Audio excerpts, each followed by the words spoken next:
So I am a huge fan of anime, obviously. So I do want to do more anime reviews on my channel. Today, we're going to talk about Aggretsuko, one of my favorites in recent memory. So I guess this is my mini spoiler warning because I don't like spoiling stuff for people. I want you to enjoy the media as I enjoyed the media. Um, but I guess this is my small spoiler warning for Aggretsuko before we dive into talking about it. Somehow, anthropomorphic, incredibly cute animals have the most accurate voice about work-a-day office life that's ever been created. This is like one of the most realistic shows out there. Now, there's so much you can say about Aggretsuko. It's animated by our good friends at Sanrio. It's adorable to look at and is also probably one of the realest shows to ever be made. Its accuracy to corporate life and adult life it goes right to the heart, honestly. You can comment on the use of music. There are several characters that are very much tied to music outside of Retsuko and how that can help people cope with situations in their life. You could talk about the balance of power in the corporate world. You could talk about the expectations placed on people when they're just emerging into adulthood. Is it realistic? Should we really expect people who are 22, 23, 25 years old to be as capable as those who have been in positions for 20 or 30 years? There's a lot you can go to in Retsuko and have a discussion. The story follows Retsuko, an anthropomorphic red panda living in Japan. She's 25 years old and she is an office worker in the accounting department of a trading firm. She just has a workaday life. She wakes up, eats her breakfast, gets ready for work, makes the commute, does the job, gets yelled at by her boss, makes gossip with the friends, and goes home. Very relatable. I'm thinking back to when I was her age and had just started in the corporate world, and Aggretsuko is scarily accurate to what it feels like when you first enter the corporate world. It's so big, and there are so many unique characters in the corporate world. And all you're trying to do is keep your job, not get in trouble, and not say the wrong thing to the wrong person that could land you in HR's office. That's Retsuko's life. Her best friend at work is a fox named Fineko. Fineko, which is actually a type of fox, incidentally, but Fineko is kind of the office gossip. She's the one who runs around and knows all the details about everybody. She carries the rumors. She doesn't necessarily start all the rumors all the time, but she's got the tea. And then there's her other good work friend, Haida, who is a hyena, and they are all working in the same department together. Haida's got a thing for Retsuko.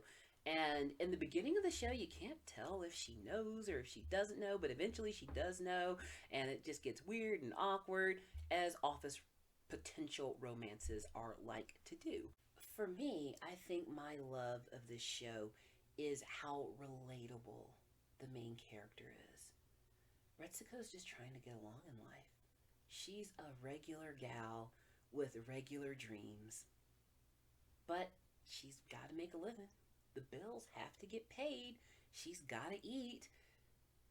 What she wants, a marriage, a husband, a home, being a housewife, it's not a bad dream.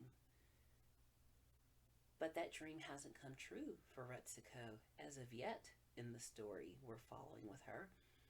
She's just discovering life, and she's seeing friends she grew up with go out and get married and achieve the dream that she wanted.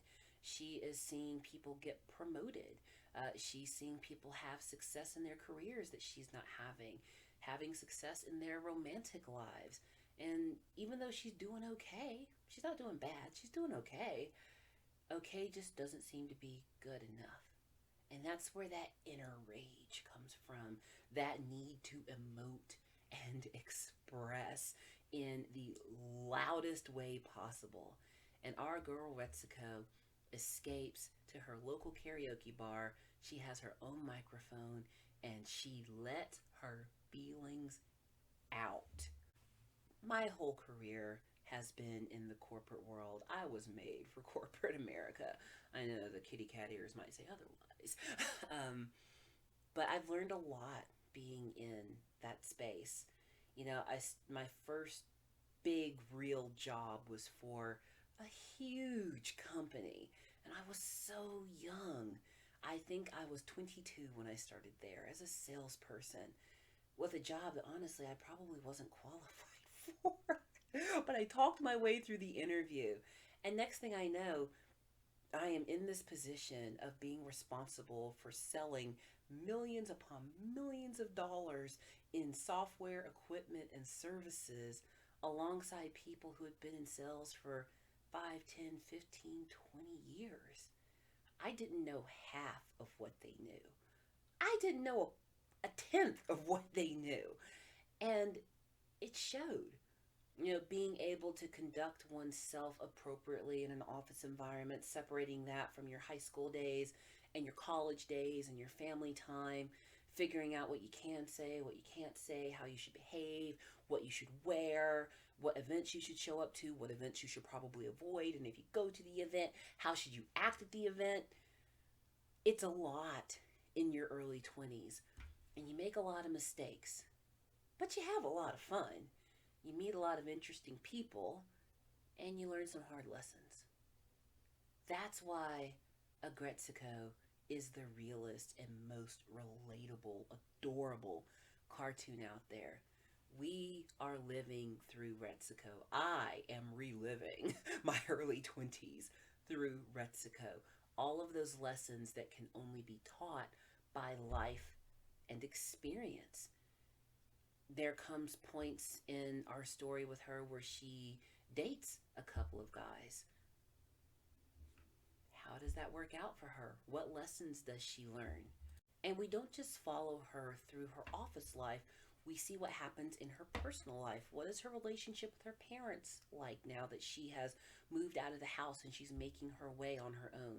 Childhood friends that come back into her life at different moments, romantic interests that come out of the most unexpected places, sometimes feeling awesome and sometimes feeling like a mistake. Y'all, if this isn't your 20s, I don't know what is. And if you haven't made it to your 20s yet, it's highly realistic. And if you've gone past your 20s, it's a walk down memory lane.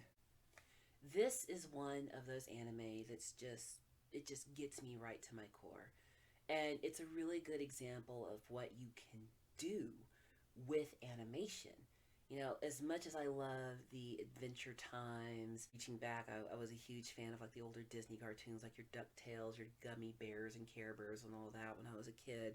I love me some Transformers and Rick and Morty and Gravity Falls, all of that. It's fun, it's escapism. But when you get a story like Retsuko that disguises itself as this adorable show and turns out to be so visceral and so real, it surprises you, catches you off guard. It reminds me of why animation is so great. It is the perfect medium to tell all kinds of stories. Like I said last time, you've already suspended your disbelief to be watching animation and be invested in the story. And Retsuko gives us a very investable story. The fourth season is coming out soon, and I think as time goes by, I might pick out some episodes and analyze them one by one and really go deep into this character because I love the character of Retsuko. I love the world that they have built and the relatability and realness of all the characters. The first season is kind of silly, and towards the end, you get that more serious tone. The second two seasons are very much slice of life and things that can happen, have happened, could be happening to you. And just understanding how to navigate those early stages of independent adulthood. Please go and give it a watch because in later videos I am going to talk deeper about it. I don't think I spoiled too much today. I hope I didn't because I want you to go watch the show and enjoy it just like I did. Then we can talk about it.